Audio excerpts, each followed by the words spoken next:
ಇವತ್ತು ನಾನು ಬಂದಿದ್ದೀನಿ NH8 ರೆಸ್ಟೋರೆಂಟಿಗೆ. ತುಂಬ ದಿನದಿಂದ ನನಗೆ ಆಸೆ ಆಯಿತು ರಾಜಸ್ಥಾನ್ಗೆ ಹೋಗ್ಬೇಕಂತ, ಆದರೆ ನನ್ನ ಕೈಯಲ್ಲಿ ಹೋಗೋಕ್ಕಾಗ್ತಾ ಇಲ್ಲ. ಅದಕ್ಕೋಸ್ಕರ ಬ್ಯಾಂಗ್ಳೂರಲ್ಲಿ ರಾಜಸ್ಥಾನ್ ಥರ ರೆಸ್ಟೋರೆಂಟಿಗೆ ವಿಸಿಟ್ ಮಾಡಿದೆ. ಇಲ್ಲಿ ಬಂದಿದ ತಕ್ಷಣ ತುಂಬ ಚೆನ್ನಾಗಿ ಆ ಎಂಟ್ರಿಯಲ್ಲಿ ಸ್ವಾಗತ ಮಾಡಿದರು.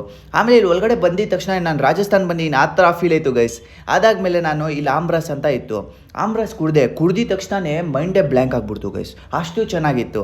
ಅದಾದಮೇಲೆ ನಾನಿಲ್ಲಿ ಆಮ್ರಸ್ ಕಾಂಬೋ ಅಂತ ಇತ್ತು, ಇದಕ್ಕೆ ಆಮ್ರಸ್ ಪೂರಿ ಕೂಡ ಅಂತ ಹೇಳ್ತಾರೆ. ಇದು ತಿಂದಿದ ತಕ್ಷಣ ಡಿಲಿಷಿಯಸ್ ಆಗಿತ್ತು ಗೈಸ್. ಅದಾದಮೇಲೆ ನಾನು ಏನು ಫುಡ್ ಐಟಮ್ ಆರ್ಡರ್ ಮಾಡಲಿ ಅಂತ ಯೋಚನೆ ಮಾಡ್ತಾಯಿದ್ದೆ. ಅವಾಗ ನಾನು ಆರ್ಡರ್ ಮಾಡಿದ್ದು ವೆರೈಟಿ ಫುಡ್ ಐಟಮ್ಸ್ ಆರ್ಡರ್ ಮಾಡಿದೆ. ಇವ್ರು ತೊಗೊಂಬಂದರು, ತುಂಬ ಚೆನ್ನಾಗಿ ಆರ್ಡರ್ ಸರ್ವ್ ಮಾಡಿದರು, ತುಂಬ ಚೆನ್ನಾಗಿ ಅನಿಸ್ತು. ಆಮೇಲೆ ನಾನು ಫಸ್ಟ್ ಐಟಮ್ ಏನು ತಿಂದೆ ಅಂದರೆ ಮಹಾರಾಣಿ ಲಚ್ಚಿ ಟೋಕ್ರಿ ಚಾಟ್ ತಿಂದೆ. ಅದಾದಮೇಲೆ ಸೆಕೆಂಡ್ ಐಟಮ್ ನಾನು ತಿಂದಿದ್ದು garlic naan with Jaipur paneer pasanda ತಿಂದೆ. ಅದಾದಮೇಲೆ ನಾನು ಥರ್ಡ್ ಐಟಮ್ ತಿಂದಿದ್ದು ಚೂರ್ಮಾ ದಾಲ್ ವಾಟಿ ತಿಂದೆ. ಅದಾದಮೇಲೆ ನಾನು ಫೋರ್ತ್ ಐಟಮ್ ತಿಂದೆ ಏನಂದರೆ ಜೋಧ್ಪುರ್ ಪಲಾವ್ ತಿಂದೆ. ಕ್ರೇಜಿ ಟೇಸ್ಟ್ ಇತ್ತು ಗೈಸ್, ಜೋಧ್ಪುರ್ ಪಲಾವ್ ತುಂಬ ಚೆನ್ನಾಗಿ ಅನಿಸ್ತು. ಅದಾದಮೇಲೆ ನಾನು ಏನು ತಿಂದೆ ಅಂದರೆ ಒಂದು ಸ್ವಲ್ಪ ಜುಲೇಬಿ ತಿಂದೆ, ಒಂದು ಸ್ವಲ್ಪ ಸ್ಟಾಟಸ್ ತಿಂದೆ. ಅದಾದಮೇಲೆ ಒಂದು ಸ್ವಲ್ಪ ಆಮ್ರಸ್ ಕುಡಿದೆ, ತುಂಬ ಚೆನ್ನಾಗಿತ್ತು ಗೈಸ್. ಆಮೇಲೆ ಇಲ್ಲಿ ನಿಮಗೆ ಫ್ರೈಡೇ ಟೈಮಲ್ಲಿ ಬಾಲಿವುಡ್ ಜಾಮಿಂಗ್ ಅಂತ ಇರುತ್ತೆ, ತುಂಬ ಚೆನ್ನಾಗಿರುತ್ತೆ ಆ ಟೈಮಲ್ಲಿ. ಆಮೇಲೆ ಓಪನ್ ಟೆರೆಸ್ ಇರುತ್ತೆ, ಅದ್ರ ಜೊತೆ ನಿಮಗೆ ಯಾರ್ದಾದ್ರೂ ಬರ್ಡೇ ಇದ್ದರೆ ಪಾರ್ಟಿ ಹಾಲ್ ಸೆಲೆಬ್ರೇಷನ್ ಮಾಡೋಕ್ಕೆ ತುಂಬ ಚೆನ್ನಾಗಿರುತ್ತೆ ಈ ಪ್ಲೇಸು. ಅದ್ರ ಜೊತೆ ನಿಮಗೆ ಇಲ್ಲಿ ಮೆಹಂದಿ ಕೂಡ ತುಂಬ ಚೆನ್ನಾಗಿ ಆಗ್ತಾರೆ ಗೈಸ್. ಆಮೇಲೆ ಮ್ಯಾಜಿಕ್ ಶೋ ಕೂಡ ನಡೆಯುತ್ತೆ.